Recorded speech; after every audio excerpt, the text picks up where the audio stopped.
Good morning, everybody. My name is Mike at Filmboy24, and today we're gonna do a breakdown. Not a like break, but a like a go over, a review of this really old sound Super 8 camera with some even older test film.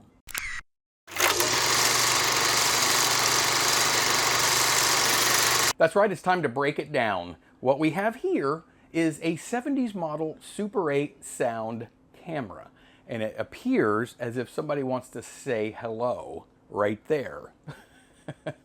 She just likes to pop in really quick, say hi. This is my youngest, Piper. Say hi, Piper. Well, say hi, people. You don't want to say hi, Piper, right? All right, I love you. Mwah. Love you. Piper. Got to get used to her. If you want my channel and my content, got to get used to Piper. She loves to photo bomb me, video bomb me. Anyway, back to this, and I got to be careful because it's kind of just, you know, we're being careful that we don't spill everything up here. In fact, with that, I'm going to grab a hold of it. What we have here, like I said a second ago, is a Super 8 sound movie camera. Now, it's a sound movie camera, and we don't really use sound film anymore. We use silent film. Sound film was in the 70s and 80s, not the 23s. So what we have is the Sankyo Sound XL-40S Super 8 camera. Now, it's heavy and it's big. Heavy as in it weighs about 4.5 pounds, which is a shade over about 2,000 grams. So it's a heavy camera. That's with a cartridge inside. It's very robust. Not only is it heavy, like I said a second ago, it's actually quite large. It's a lot bigger than most Super 8 cameras. And I don't know whether it's just because they packed it full of features, well, packed it full of features for that era, or if they just kind of over-designed it. I don't know, but it is a very big camera. The lens, it does boast a Sankyo 4:1 zoom lens. You know, 4:1, hence the 4 in the model number. That's what model numbers typically mean. That's the zoom ratio usually. In this instance, it's an XL, which is for existing light. It's a 40, which is a 4:1 zoom lens, and the S is for sound. This lens goes from 8.5, whoop, the zoom, the focal length here, all the way to 34. So if you divide 34 by 4, you get 8.5, 4:1. Anyway, so it's got a nice zoom lens. Now, with that, it has two ways you can zoom, and I don't recommend you use this zoom too often because that sort of shows. So you can use it right here manually, right on the side of the lens right here, or on the side of the camera. We have our electronic zoom. We have T and W. T for telephoto, W for wide. Now the camera does need to be on in order for this to work. As you can see, it's not on. It is loaded with batteries currently. This takes 6 AA sized pen light batteries, and those go right there in the handle. You see that? Now I'm going to give you a lot of close-ups as I go through this, but it has the little battery carrier right there, and it's loaded with 6 AA sized batteries. They snap in and you're good to go. Now once we turn it on, right here there's an on-off switch and an RL also control, which simply means run lock. So let's switch the camera on, which is the center, and we pull the trigger and we're zooming along. Now in order for the zoom to work, we have to pull the trigger. It's a half trigger right here, the shutter release. You see the little MON on the edge of the trigger button here. That just means monitor. So we'll go halfway with it. Now that is going to be for monitoring your sound if you're shooting sound film.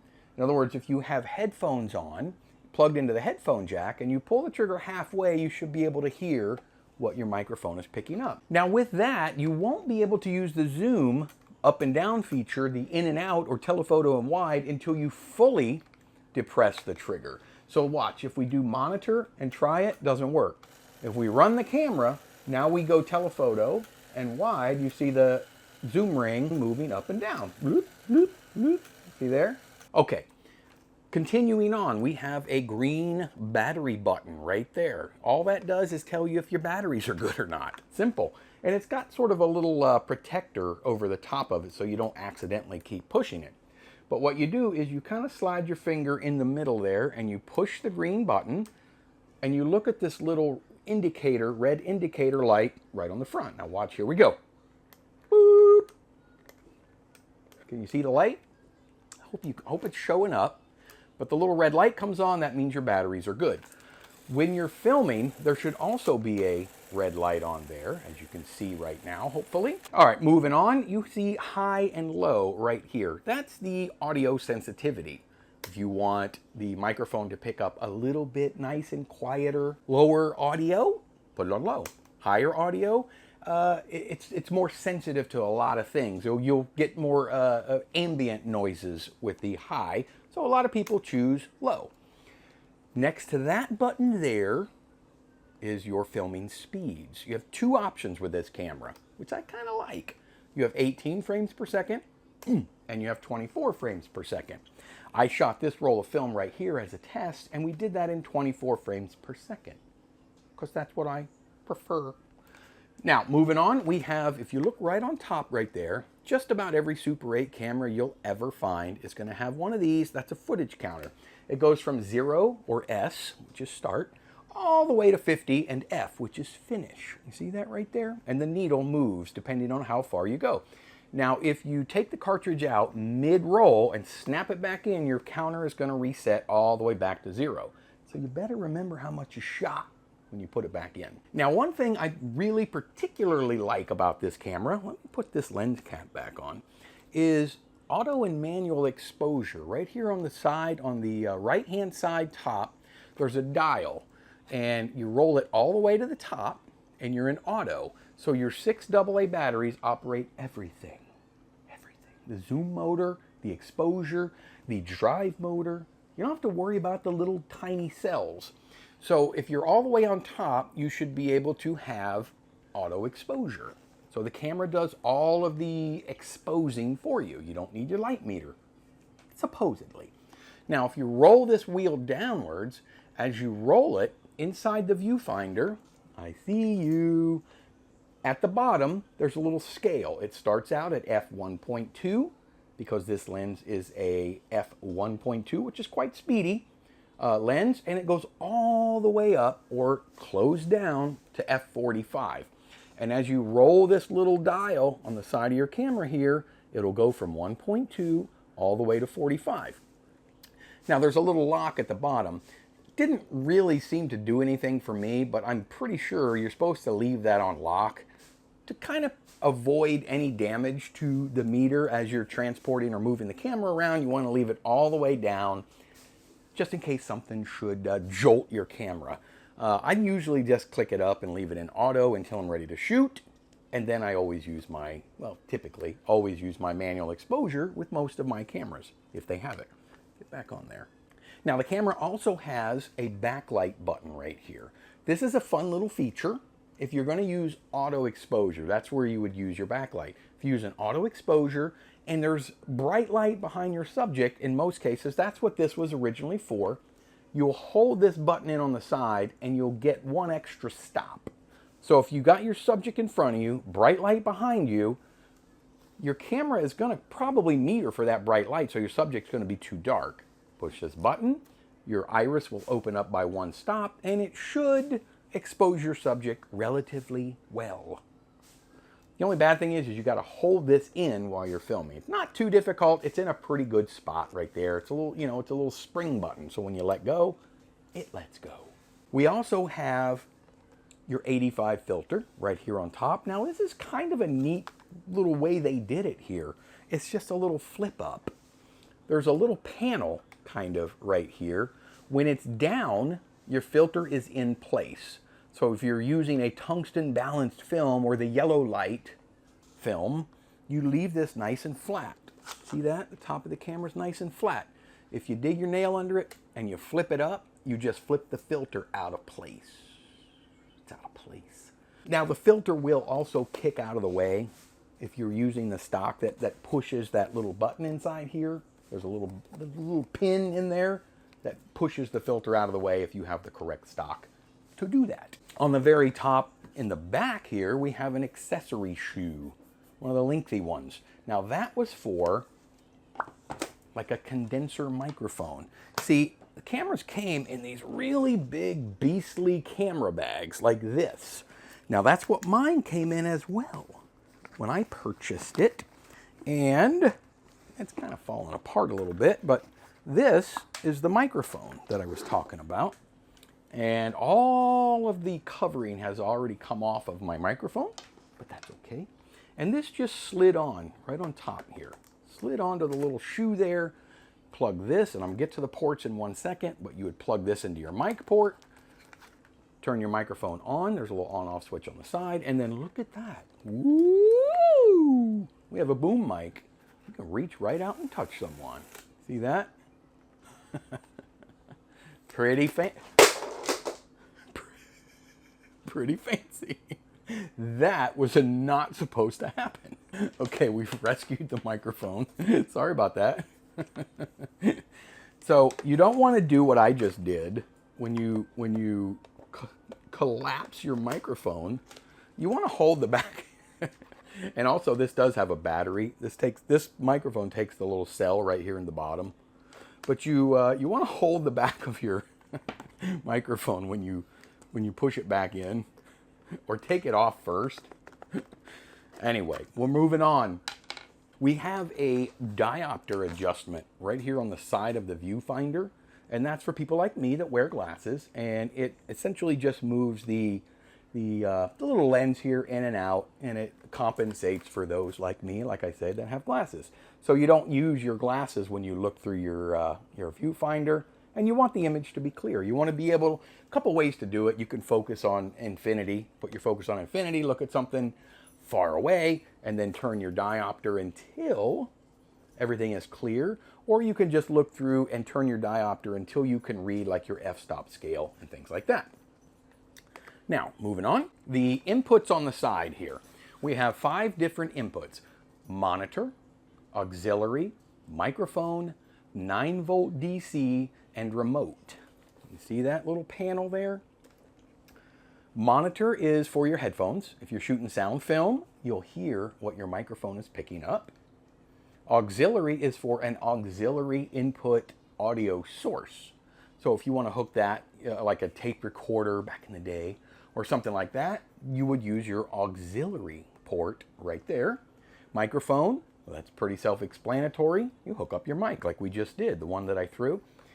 9-volt DC, that's if you're going to use an external battery. Instead of putting the batteries in the handle, you can use an external battery pack. And I believe Sankyo actually had battery packs for these cameras. Wouldn't be very difficult to make them either. And the last thing is the REM, or the remote socket. That is actually pretty handy, and I used said remote socket when I used this film, and that you're going to see in just a minute. You plug in your remote control right here on the side. I have one right up there somewhere hiding.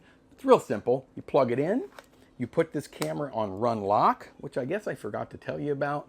When you pull this trigger, watch this. You can let go. Ooh.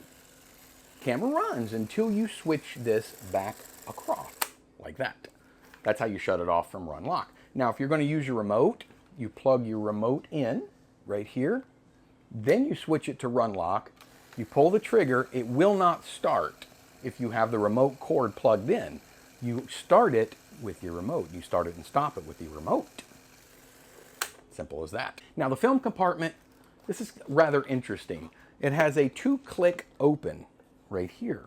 The way you open to insert your film is you pull this little slider down and your door opens. Now, if you look at the very bottom here, there's a little safety pin, sort of a little flat bar that sticks up right there in the bottom. And that is part of the half click. So in other words, if you open this for silent film, you half click it. I just push this down a little bit and this pops open, and you can insert like a roll of silent film. Let me see where it is here. On top, like that. See, it doesn't have anything to do with the bottom of your compartment here. Now, if we take that out and we use a roll like, say, this has been pulled already, but this is a sound cartridge. You can see the size difference. But if we try to insert a sound cart, it won't go in because the cartridge is hitting that little safety pin down there. In order to get around that, that's where your double click comes in. You have to push this down again, and it actually opens up all of your sound head stuff down here at the bottom, and it moves the pin out of the way. Now, we may safely insert our sound cartridge into the camera. Ooh, now we're shooting sound film. So we'll pop that out of there, close it up. Now this camera, it only has the one pin, so really it's only meant to properly meter film from 40 ASA or ISO up to 160, because that's what they used when this camera came out. You used K40 or you used Ektachrome 160. The good thing with this is it does have manual exposure, so you can really use any film because just put on manual exposure, meter it with your light meter, and shoot it away. Shoot it away. Did come with a nice little camera strap here. Came with a little handheld microphone too. You remember those goofy little plastic ones that you know, the kids played with and whatnot? Came with that as well. Also comes with the pretty standard, the little 1/4-20 tripod socket on the bottom. Now, I'm not a big fan of your camera being mounted on a tripod like this. I think I took a picture of, let me see if I got a picture of mine mounted in the backyard there, but I don't know, it just, to me, it just seems so unstable. I like when the cameras are mounted somewhere closer to the body, but what are we gonna do? You know, you're gonna do it, you're gonna do it. That's it, that's this camera in a nutshell. What did I shoot with this camera that was in a nutshell? Well, I'm gonna tell you if you settle down. I shot a really old roll of Kodak Tri-X 7278 movie film. Now, maybe it wasn't the right roll of film to try. You know, I'm giving you a breakdown of the camera. I wanted to give you a decent roll of film. This film has a process before date of July 1970. Now, they've been making Tri-X for a long time. 1970, that means this roll, and I can confirm because I found an edge code. This roll and I have a lot in common, by the way. This particular roll of film entered the world, this roll, in 1968. So, like I said, maybe I should have used a fresher roll of film, but I figure 70s camera, let's try a 60s roll of film. Well, you're going to see in a minute. I mean, it worked, but I'm going to shoot more film with this. As long as you subscribe, you'll see. It reminds me, you should do that. So I took this out and I decided I'm going to just shoot a couple little random things like I always do when I test out a camera. Go in the backyard, I shoot some film of Piper running around, and I did that for about a minute, and then I decided I'm curious how well this camera runs and how in sync it would stay with some sound. So I took my Tascam digital recorder out there that I use for all of my sync sound, link in description.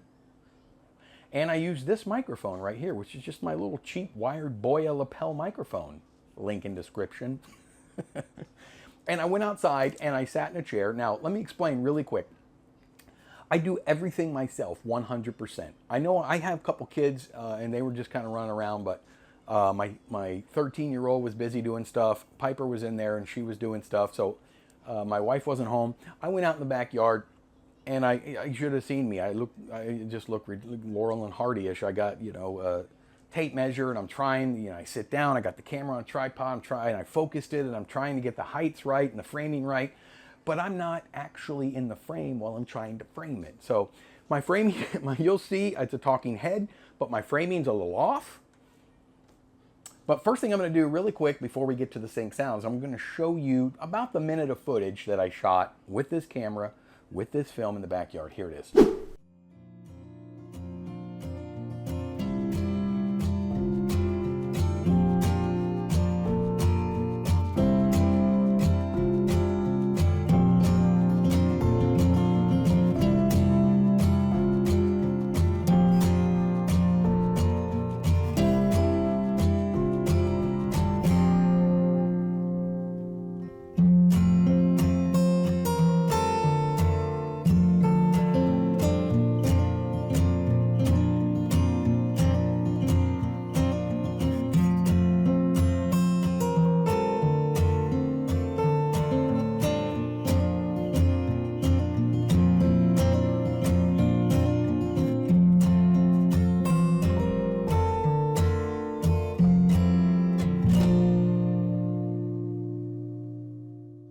So yeah, I know the footage is a little rough.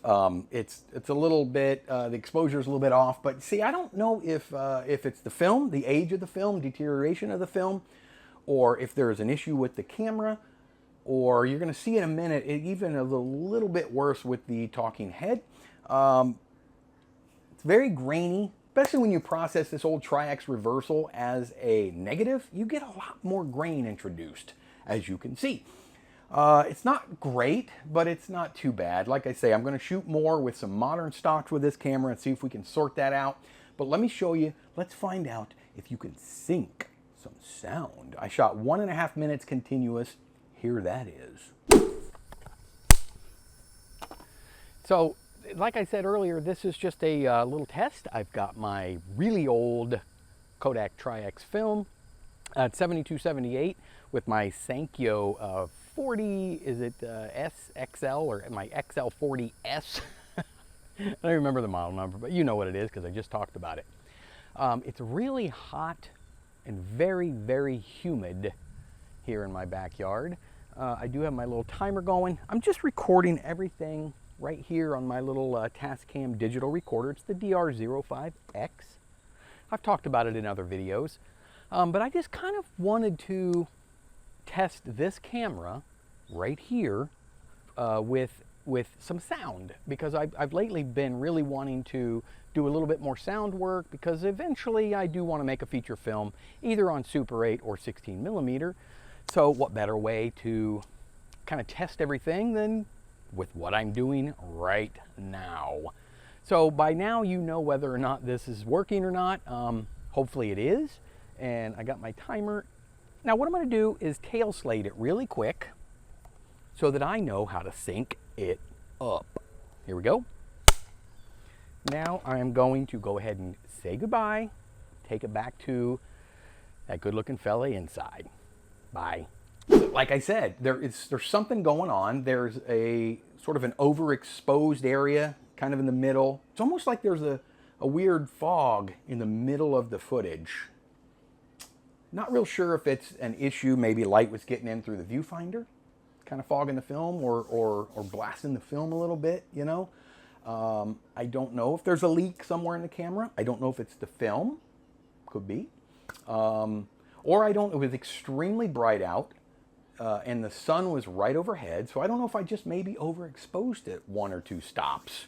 I did meter everything at 100 ISO, basically because the film is so old. I mean, it's a 200 speed film, but the film is really old, and when you process it as a negative, you really want to overexpose it a little bit. So I felt like I was near on my exposure, but take it as you will. And I want to tell you that syncing that particular 1.5 minute clip was so easy.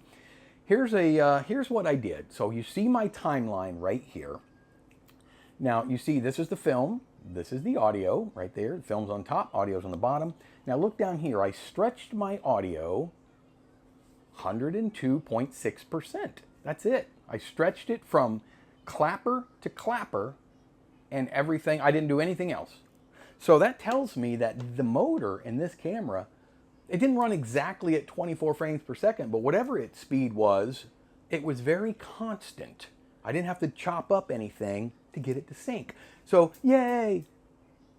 I don't know where that came from, but anyway, I hope you enjoyed this little breakdown. This camera, this footage. I know the footage is a little rough, but hey, we're doing the best we can right now. If you did like it, will you do me a favor? It would mean a lot to me. Right there. You see it? Tap the like button or the thumb button. I would appreciate it. And if you think I've earned it, see the picture? Subscribe. I do a lot of found film. I got one coming. It's actually Kodachrome KA2, which is almost impossible to get images from anymore, from the old film that was shot years ago. But that's coming next. You're going to see that within a few days. So subscribe so you won't miss it. And until the very next time, the next time, not this, the next time that I see all of your stunning faces. That was weird. Whoa. I didn't even flinch. I'll see all of you on the very next go around.